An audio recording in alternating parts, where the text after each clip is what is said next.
नमस्ते बच्चों, मैं सीमा सिंह आज कक्षा 7वीं हिंदी माध्यम दूसरी इकाई का पाठ तीसरा लेकर आपके सामने आई हूँ। बच्चों, आज हमारा पाठ तीसरा है काकी। इसके लेखक है सियाराम शरण गुप्त जी।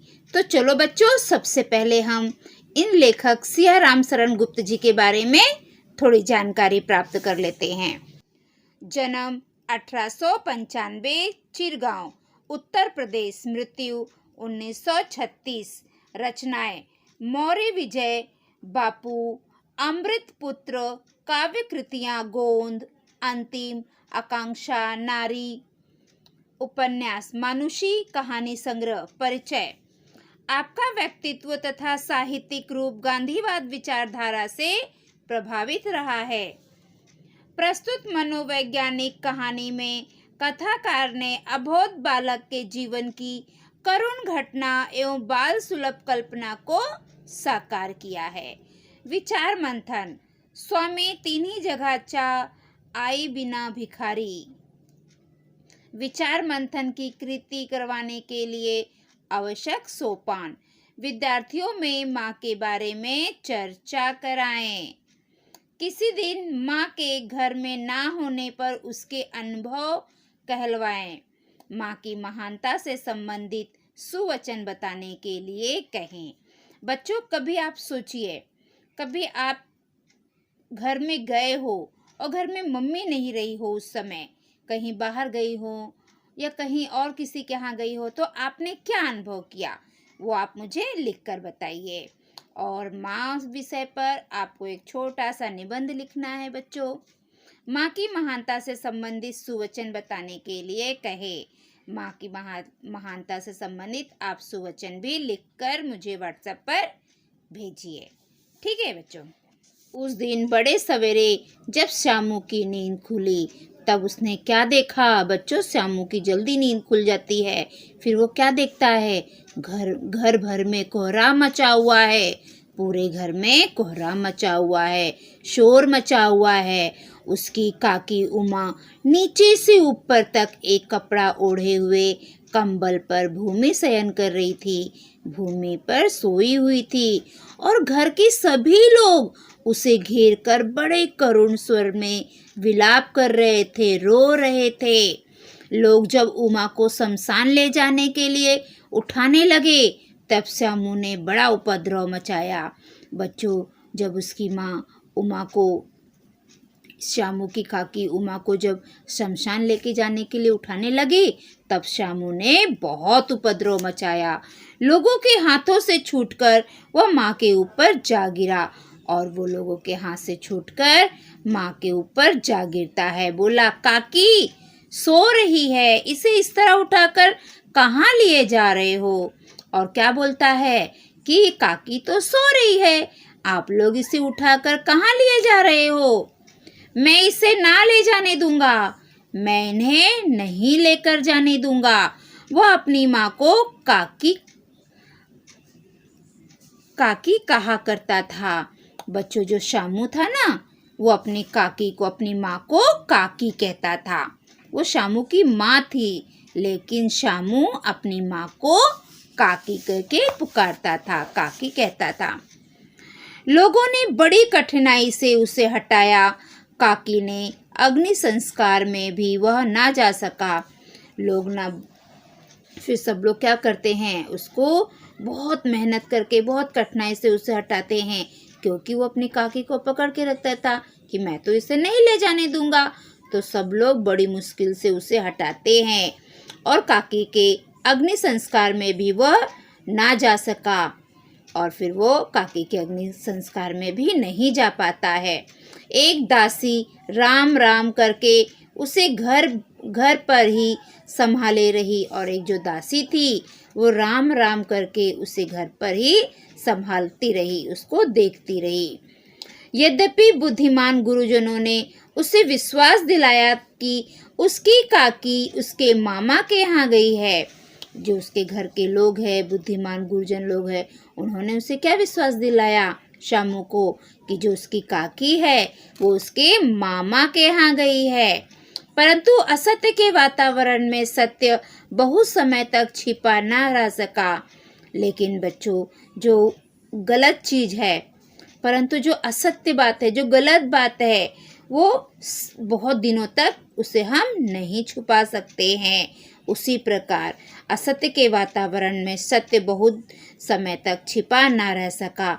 वो लोग ज़्यादा दिनों तक इस बात को छिपा नहीं सके।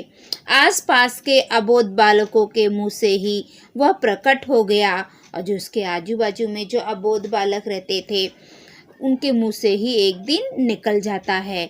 यह बात उससे छिपी ना रह सकी, और ये जो उसकी माँ का मर जाने की बात है, वो उससे छिपी नहीं रहती है कि काकी और कहीं नहीं, ऊपर राम के यहाँ गई है।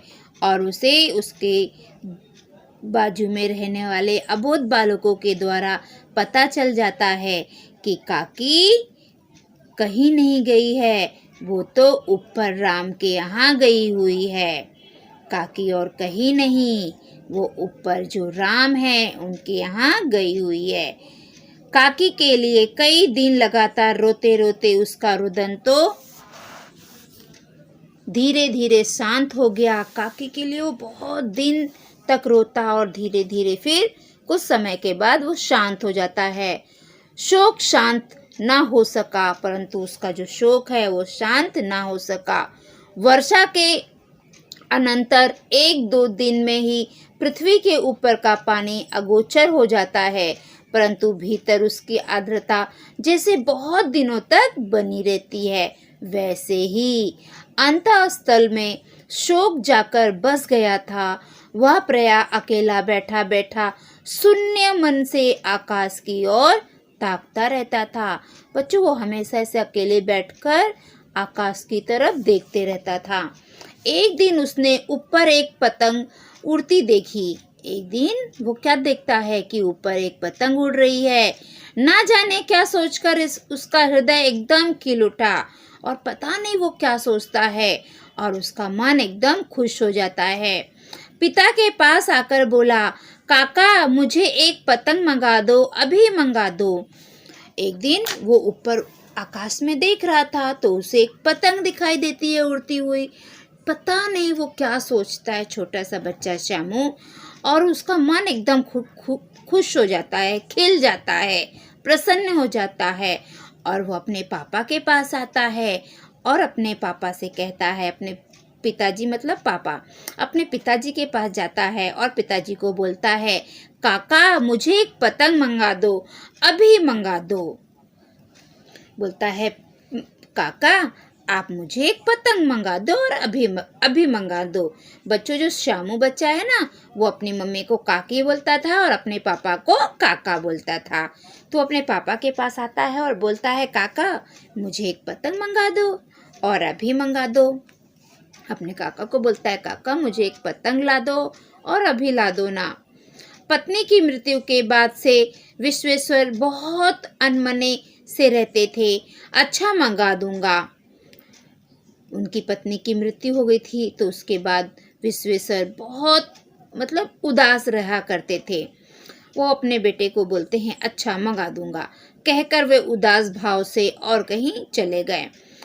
अपने बेटे को बोलते हैं, अच्छा ठीक है मैं मंगा दूंगा, और फिर ये बोलकर उदास मन से कहीं और चले जाते हैं। श्यामू पतंग के लिए बहुत उत्कंठित था। वह अपनी इच्छा किसी तरह न रोक सका।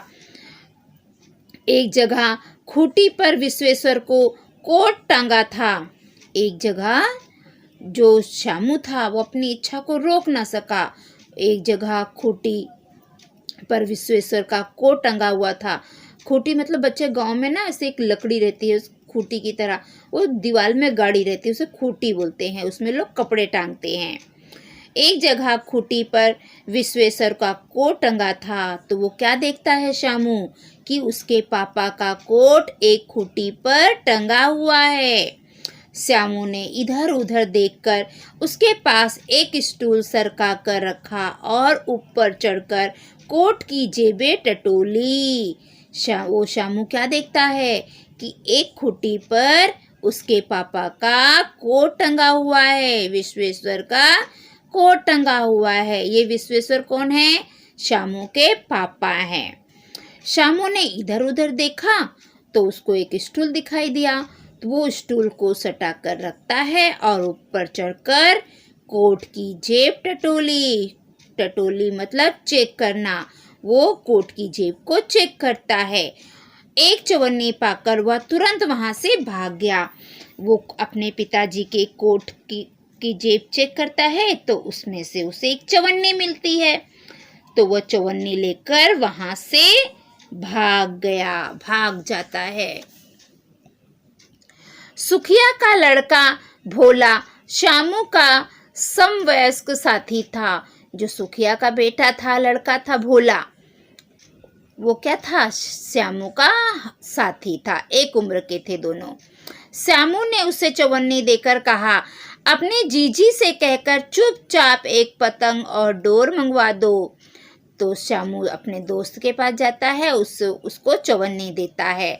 वो अपने पापा की कोट में से चवन्नी निकाला था ना श्यामू, तो श्यामू वो चवन्नी अपने दोस्त को देता है और बोलता है, अपनी जीजी से कहकर चुपचाप एक पतंग और डोर मंगा दो।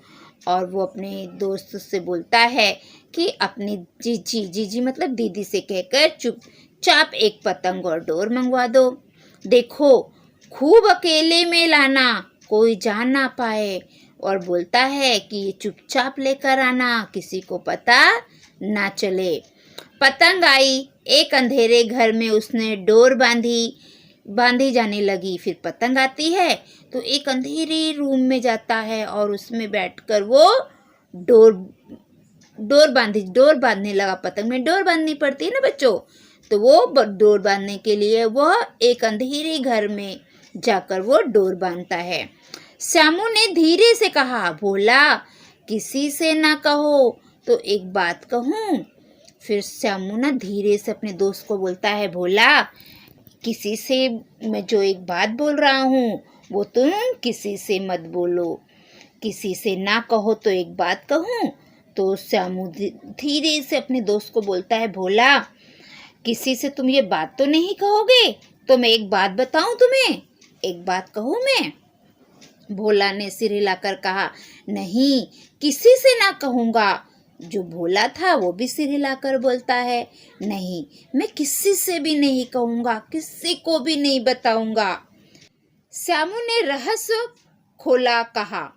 श्यामू अपना रहस्य खोलता है और बोलता है, मैं यह पतंग ऊपर राम के यहाँ भेजूंगा। श्यामू क्या बोलता है भोला को? श्यामू अपने दोस्त भोला से कहता है कि भोला, मैं ये पतंग ऊपर राम के यहाँ भेजूंगा, उसको पकड़कर काकी नीचे उतरेगी। मैं ये जो पतंग है ये मैं ऊपर वाले राम के यहाँ भेज दूंगा और काकी उसे पकड़कर नीचे उतर आएगी। लेकिन मुझे लिखना नहीं आता, नहीं तो इस पर मैं उनका नाम लिख देता। वो अपने दोस्त को बताता है कि मैं लिखना नहीं जानता, नहीं तो इस पर मैं उसका नाम लिख देता। क्योंकि सब लोग श्यामू को बोलते हैं ना कि तुम्हारी मम्मी ऊपर वाले राम के यहाँ गई है, तो वो छोटा सा तो बच्चा है तो वो वही मान लेता है। तो वो बोलता है अपने दोस्त को कि ये जो पतंग है मैं ऊपर वाले राम के पास भेजूंगा और पतंग को पकड़कर मेरी काकी नीचे उतर आएगी। लेकिन मुझे लिखना नहीं आता, नहीं तो मैं इस पर लिखता उसका नाम, नहीं मुझे लिखना नहीं आता, नहीं तो इस पर मैं उसका नाम लिख देता। भोला श्यामू से अधिक समझदार था, लेकिन जो भोला था वो श्यामू से ज्यादा समझदार था। उसने कहा, बात तो तुमने बड़ी अच्छी सोची, परंतु एक कठिनाई है, यह डोर पतली है। लेकिन जो भोला था वो श्यामू से ज्यादा समझदार बच्चा था। फिर वो क्या बोलता है, अभी भोला क्या बोलता है वो सुनो। बात तो तुमने बड़ी अच्छी सोची। भोला बोलता, तुमने तो बहुत अच्छी बात सोची है, परंतु उसमें एक कठिनाई है। लेकिन उसमें एक दिक्कत है, एक कठिनाई है, यह जो डोर है ये पतली है। भोला क्या बोलता है, भोला बोलता है तुमने जो बात सोची है ना वो तो बहुत अच्छी है, लेकिन उसमें एक कठिनाई है, क्योंकि ये जो डोर है ये बहुत पतली है, इसे पकड़कर काकी उतर नहीं सकती। ये जो डोर है ये पतली है, काकी इसको पकड़कर नहीं उतर सकती। इसके टूट जाने का डर है और बताता है कि इसकी डोर पतली है, काकी इसको पकड़कर नहीं उतर सकती है क्योंकि डोर के टूट जाने का डर है। पतंग में मोटी रस्सी हो तो सब ठीक हो जाए। फिर वो क्या बोलता है अपने दोस्त को कि अगर पतंग में मोटी रस्सी लगाएंगे ना तो सब ठीक हो जाएगा। देखो बच्चों, यहाँ पर ये पैसा निकालता है शामू और क्या करता है, अपने दोस्त भोला को पैसा देता है पतंग और डोर मंगाने के लिए, है ना। और फिर यहाँ पे देखो, एक रूम में बैठकर ये लोग पतंग में धागा बांधते हैं। डोर बांधेंगे तभी तो पतंग उड़ेगी। अब आगे देखते हैं क्या होता है। शामू गंभीर हो गया। शामू बहुत गंभीर हो जाता है, सोचने लगता है, मतलब यह बात लाख रुपए की सुझाई गई, परंतु कठिनाई यह थी कि मोटी रस्सी कैसे मंगाई जाए। अब शामू गंभीर हो गया। अब वो सोचने लगा, मतलब यह बात लाख रुपए की सुझाई गई, परंतु उसमें कठिनाई थी कि मोटी रस्सी कहाँ कैसे मंगाई जाए। अब शामू सोच रहा था ये बात तो बहुत अच्छी है, लेकिन ये मोटी रस्सी मैं कहाँ से लाऊं? पास में दाम नहीं और घर के जो आदमी उसकी काकी को बिना दया माया के जला आए हैं। और उसे क्या लगता है कि उसके पास तो पैसे नहीं है, दाम नहीं है, मतलब पैसे नहीं है, और घर के जो आदमी लोग हैं उन्होंने तो उसकी काकी के ऊपर जरा भी दया माया नहीं किया और उसको जला कर आ गए हैं। वे उसे इस काम के लिए कुछ देंगे ही नहीं। उसको अपने घर में किसी के ऊपर वो नहीं था। उसको लगता था इन लोगों के पास तो कुछ भी दया माया नहीं है, इन लोग काकी को ले गए और उसे जला दिए, तो क्या वे इस काम के लिए उसे कुछ पैसे देंगे? नहीं। शामू को लगता है कि इस काम के लिए कोई कुछ नहीं देंगे, उसे कोई कुछ नहीं देगा। उस दिन शामू को चिंता के मारे बड़ी रात तक नींद नहीं आई। फिर उस दिन रात भर शामू को चिंता के कारण नींद ही नहीं आ रही थी। पहले दिन की ही तरकीब से दूसरे दिन फिर उसने पिता के कोट से 1 रुपया निकाला।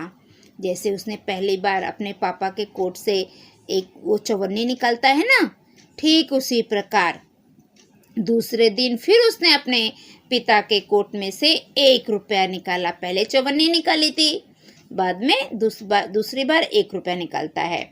उसे ले जाकर भोला को दिया और बोला, देख भोला, किसी को मालूम ना होने पाए, अच्छी अच्छी 2 रस्सियाँ मंगा दे। फिर वो 1 रुपया लेता है और भोला के पास जाता है और भोला को बोलता है, देख भोला, किसी को पता ना चले, किसी को मालूम ना हो, अच्छी अच्छी 2 रस्सियाँ मंगवा दे। 1 रुपया उस अपने दोस्त के हाथ में देता है भोला के और बोलता है किसी को पता ना चले और अच्छी अच्छी 2 रस्सियाँ मंगा दे। 1 रस्सी छोटी पड़ेगी, जवाहिर भैया से मैं एक कागज पर काकी लिखवा लूँगा। वो बोलता है कि 2 रस्सी लेके आना, 1 रस्सी कहीं छोटी ना पड़ जाए काकी को। और जो जवाहिर भैया है उनसे मैं कागज पर काकी लिखवा लूँगा। अपने दोस्त को बताता है और 1 रुपया देता है कि बोलता है 2 मोटी मोटी रस्सी ला देना। 1 रस्सी अगर छोटी पड़ेगी तो दूसरी काम आएगी। और जो जवाहिर भैया हैं उनसे मैं कागज पर काकी लिखवा लूँगा। नाम लिखा रहेगा तो पतंग ठीक उन्हीं के पास पहुँच जाएगी। शामू को लगता है कि अगर नाम ठीक से लिखा रहेगा ना तो पतंग मेरी काकी के पास बराबर पहुँच जाएगी, ठीक उन्हीं के पास पहुँचेगी जिसका नाम लिखा रहेगा। ऐसा कौन सोचता है? श्यामू सोचता है, क्योंकि बहुत छोटा सा बच्चा है वो। 2 घंटे बाद प्रफुल्ल मन से श्यामू और भोला अंधेरी कोठरी में बैठे हुए पतंग में रस्सी बांध रहे थे। 2 घंटे के बाद दोनों दोस्त एकदम खुश होकर श्यामू और भोला अंधेरी कोठरी में बैठकर पतंग में रस्सी बांध रहे थे। अकस्मात उग्र रूप धारण किए विश्वेश्वर शुभ कार्य में विघ्न की तरह वहां आ पहुंचे। और अचानक क्या होता है? अचानक उसके पिताजी विश्वेश्वर उग्र रूप धारण करके उस बहुत गुस्से में उस शुभ कार्य में, जो वो लोग पतंग बांध रहे थे ना, पतंग में रस्सी, वो उन लोगों के लिए शुभ कार्य था, उस कार्य में विघ्न की तरह आ पहुंचे। दोनों को धमका कर वे बोले, तुमने हमारे कोट से रुपया निकाला है। और दोनों को धमका कर डांट कर वे बोलते हैं कि तुमने हमारे कोट से रुपया निकाला है। भोला सक पकाकर एक ही डांट में मुखाबिर हो गया। भोला एकदम एक ही डांट में एकदम डर जाता है और वो बोल देता है, शामू भैया ने रस्सी और पतंग मंगवाने के लिए निकाला था। जो भोला है वो एक ही डांट में डर जाता है और बोल देता है कि हाँ, शामू भैया ने रस्सी और पतंग मंगाने के लिए निकाला था। वो बता देता है शामू के पापा को कि भोला एकदम डर जाता है बेचारा, और वो बता देता है कि शामू भैया ने पतंग और रस्सी मंगवाने के लिए निकाला था। विश्वेश्वर ने शामू को 2 तमाचे जड़कर कहा, चोरी सीखकर जेल जाएगा। फिर विश्वेश्वर क्या कहते हैं? शामू को 2 झपड़ मारते हैं और बोलते हैं, चोरी सीखकर क्या जेल जाएगा? अच्छा, तुझे आज अच्छी तरह समझाता हूँ। और बोलते हैं, रुक, अब मैं तुझे आज अच्छी तरह समझाता हूँ। कहकर फिर कई तमाचे जड़े और कान मलने के बाद पतंग फाड़ डाली। फिर वो उसको बोलते हैं शामू को, रुक, आज मैं तुझे समझाता हूँ। ये बोलकर उसको कई तमाचे मारते हैं, कई थप्पड़ मारते हैं और कान भी उसका मल देते हैं, मरोड़ देते हैं और उसके बाद उसकी पतंग को फाड़ देते हैं। अब रस्सियों की ओर देखकर उन्होंने पूछा, ये किसने मंगाई? पतंग फाड़ देते हैं उसके पापा और फिर रस्सियों को देखकर पूछते हैं, ये किसने मंगाई? भोला ने कहा, इन्होंने मंगाई थी। ये कहते थे इससे पतंग तानकर काकी को राम के यहाँ से नीचे उतारेंगे। भोला बता देता है कि ये पतंग शामू ने मंगाई थी और शामू कहता था इससे पतंग तानकर काकी को राम के यहाँ से नीचे उतारेंगे। विश्वेश्वर हद बुद्धि होकर वहीं खड़े रह गए। और जो विश्वेश्वर है वो हद बुद्धि का मतलब है, मतलब जिसको कुछ समझ में नहीं आए, और वहां पर ही खड़े रहे। उन्हें कुछ भी समझ में नहीं आ रहा था और वो वहीं पर खड़े रह गए। उन्होंने फटी हुई पतंग उठाकर देखी। फिर वो क्या करते हैं? फटी हुई पतंग को उठाकर देखते हैं। उस पर चिपके हुए कागज पर लिखा था काकी। और फिर श्याम के पिताजी फटी हुई पतंग को उठाकर देखते हैं तो उस पर क्या लिखा रहता है? उस पर एक कागज चिपका रहता है और उस पर लिखा रहता है काकी। तो बच्चों, ये जो बच्चा था इसकी मम्मी मर गई थी, तो ये अपनी मम्मी को लाने के लिए ये सब कार्य करता है। इन सब कार्यों को देखकर यही लगता है कि ये बच्चा अपनी मम्मी से बहुत प्यार करता था और वो उनकी कमी बहुत महसूस कर रहा था। इसलिए उसे लग रहा था, क्योंकि सबने उसे बताया था कि काकी ऊपर राम के यहाँ गई है, तो उसे लग रहा था मैं पतंग उड़ाऊंगा तो मेरी काकी पतंग को पकड़ के नीचे आ जाएगी, क्योंकि वो ऊपर राम के यहाँ गई थी। उसके लिए इस बच्चे ने ये सारा कार्य किया। तो बच्चों, ये पाठ यहीं पे समाप्त होता है। अब हम इस पाठ के प्रश्नोत्तर देखेंगे, ठीक है? मैंने समझा। बच्चों, हमने अभी ये पाठ पढ़ा, इस पाठ से आपको क्या समझा है वो आप यहाँ पे लिखिए अपने वाक्यों में, ठीक है? जरा सोचो और चर्चा करो। यदि सच में पतंग काकी तक पहुँच गई होती तो। बच्चों, जरा आप लोग सोचो, ऐसा अगर कभी हो जाए, वो जो बच्चे ने पतंग उड़ाया था श्यामू ने, अगर वो काकी तक पहुँच जाती तो क्या होता था? आपको क्या लगता है क्या होता था? बताइए आप लोग, आप सोचिए और मुझे लिखकर बताइए। अगर ऐसा होता तो क्या होता था? कि क्या सचमुच उसकी काकी पतंग को पकड़ के नीचे आ जाती थी, जैसा कि वो बच्चा सोच रहा है। आप सोचो और फिर मुझे बताओ। सुनो तो जरा। भ्रमण ध्वनि के नंबर डायल करने के बाद व्यस्त होने पर सुनाई देने वाली उद्घोषणाएं सुनो और सुनाओ। बच्चों, जब हम किसी को फोन करते हैं तो नंबर डायल करते हैं, तो कभी कभी हमारा नंबर नहीं लगता है क्योंकि सामने वाला व्यस्त रहता है। तो उस समय कौन सा क्या सुनाई देता है, कौन सी उद्घोषणा सुनाई देती है, उसे सुनो और मुझे सुनाओ। ठीक है, आप मोबाइल पे नंबर डायल करिए, देखिए अगर वो बिजी आता है तो वहां से क्या मैसेज आता है। इस नंबर पर बात करने वाले किसी और के साथ व्यस्त है। बहुत सारे वाक्य सुनाई देते हैं ना, तो आपने क्या सुना वो आप मुझे बताइए। ठीक है, या डायल किया हुआ नंबर व्यस्त है। बहुत सारी उद्घोषणाएं सुनाई देती है। आपको क्या सुनाई देती है वो आप सुनो और मुझे सुनाओ।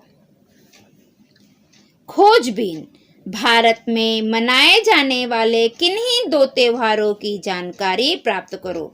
बच्चों, हमारे भारत में कौन कौन से त्योहार मनाए जाते हैं वो आपको पता है। अगर नहीं पता है तो आप उसकी जानकारी गूगल पे जाकर सर्च करिए और निम्न मुद्दों के आधार पर लिखो। और ये इतने सारे मुद्दे हैं, उसके आधार पर लिखिए। जो भी हमारे भारत देश के त्योहार है उसमें से जो आपको पसंद है, कोई 2 त्योहार की जानकारी आप इन सभी मुद्दों के हिसाब से लिखिए। जैसे वो कौन से राज्य में मनाई जाती है, कब मनाई जाती है, उसकी मनाने की विधि क्या है, कैसे मनाते हैं, फिर उसका वैज्ञानिक कारण क्या है उस त्योहार को मनाने का, और अन्य राज्यों से उसकी तुलना।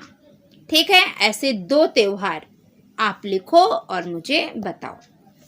मेरी कलम से किसी पसंदीदा विषय पर आकर्षक विज्ञापन बनाओ। बच्चों, जो भी विषय आपको पसंद है उसके ऊपर एक आप आकर्षक विज्ञापन बनाओ।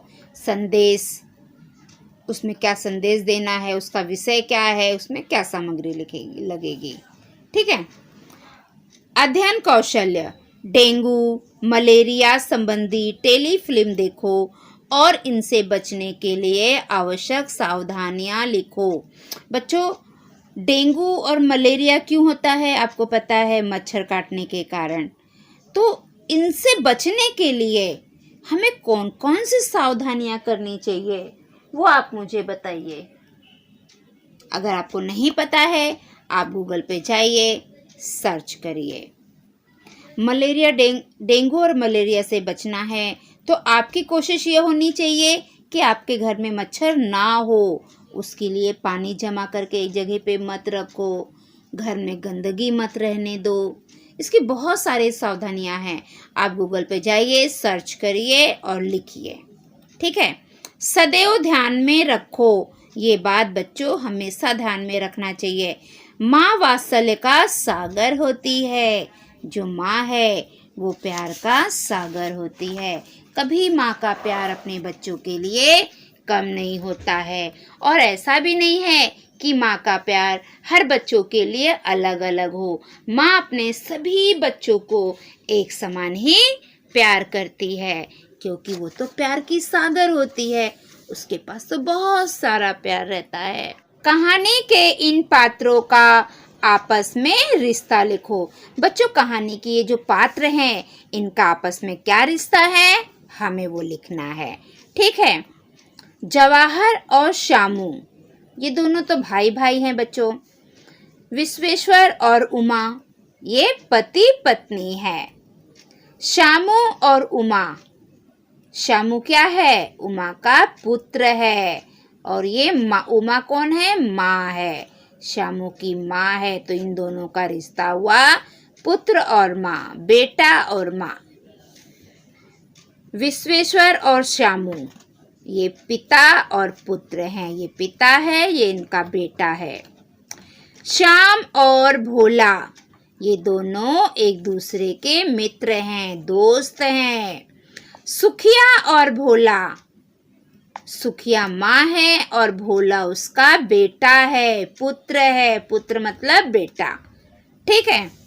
भाषा की ओर नीचे दिए वाक्य पढ़ो और प्रत्येक वाक्य से ऐसे दो शब्द ढूंढकर लिखो जो एक दूसरे के विरुद्धार्थी हैं। विरुद्धार्थी है मतलब विलोम है, अलग है, एक दूसरे से उल्टा है। कॉपी में इसी प्रकार के अन्य वाक्य बनाओ और कॉपी में इसी प्रकार के अन्य वाक्य आपको बनाना है। पहला, भाषा विचारों के आदान प्रदान का प्रभावी साधन है। देखो बच्चों, यहाँ पे आदान प्रदान लिखा हुआ है, ठीक है। दूसरा, हमेशा सज्जनों की संगति में रहे और दुर्जनों से दूर। तो यहाँ पे सज्जनों और यहाँ पे दुर्जनों। विज्ञान का सही उपयोग वरदान है, अन्यथा वह अभिश्राप है। तो आप यहाँ पे लिखो वरदान और यहाँ पे अभिश्राप। चौथा वाक्य, आज विश्व को अशांति की नहीं शांति की आवश्यकता है। यहाँ पे अशांति और यहाँ पे शांति। पांचवा, बगीचे में चारों तरफ फूलों की इतनी सुगंध है कि वहां दुर्गंध का नामो निशान नहीं है। तो सुगंध, दुर्गंध। छठ, निरर्थक शब्द विचारों को अस्पष्ट नहीं करते, सार्थक शब्द ही करते हैं। निरर्थक, सार्थक। सातवां, यदि प्रशंसा नहीं कर सकते तो कम से कम निंदा तो ना करे। प्रशंसा, निंदा। आठवां, गांव जाना अभी तो अनिश्चित है, निश्चित हो जाने पर बताएंगे। अनिश्चित, निश्चित। नौवां, अच्छे संस्कार बच्चों को अवनति से बचाकर उन्नति की ओर ले जाते हैं। तो यहाँ पे आएगा अवनति और यहाँ पे उन्नति। 10वां, उचित और अनुचित का चुनाव स्वयं को ही करना चाहिए। तो यहाँ पे उचित, यहाँ पे अनुचित। बच्चों, इसके अलावा मैंने कुछ प्रश्न आपके लिए तैयार किए हैं, मैं वो भी आपको बता देती हूँ, ठीक है बच्चों। प्रश्न पहला, नींद खुलने पर श्यामू ने घर में क्या देखा। बच्चों, जब श्यामू सुबह सो के उठता है, उसकी नींद खुलती है तो वो क्या देखता है।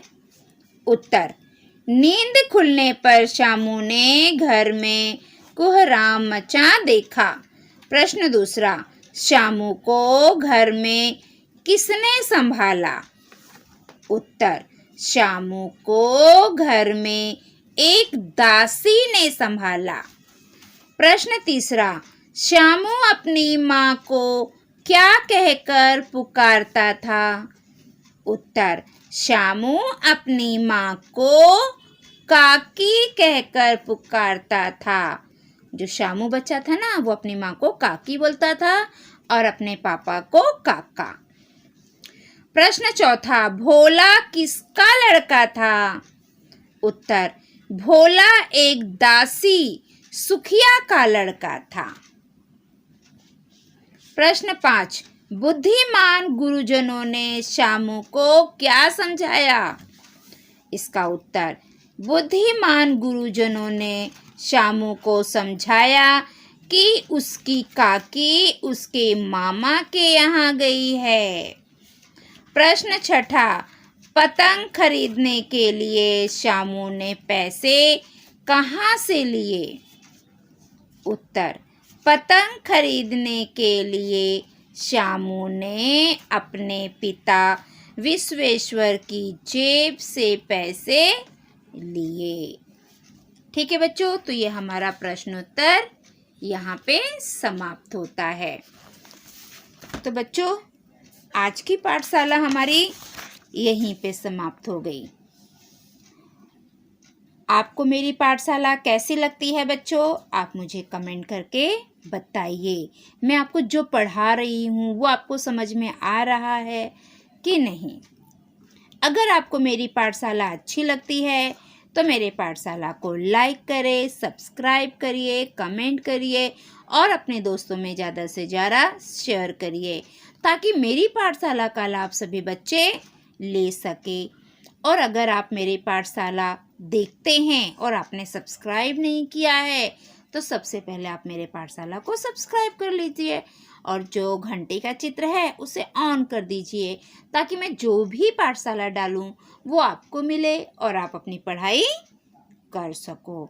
बच्चों, मेरी इस पाठशाला को ज़्यादा से ज़्यादा सब्सक्राइब करो ताकि जहाँ पे जितने भी बच्चे हैं वो मेरी पाठशाला का लाभ उठाकर अपनी पढ़ाई पूरी कर सके। तो बच्चों, अगली पार्ट में हम कल फिर मिलेंगे।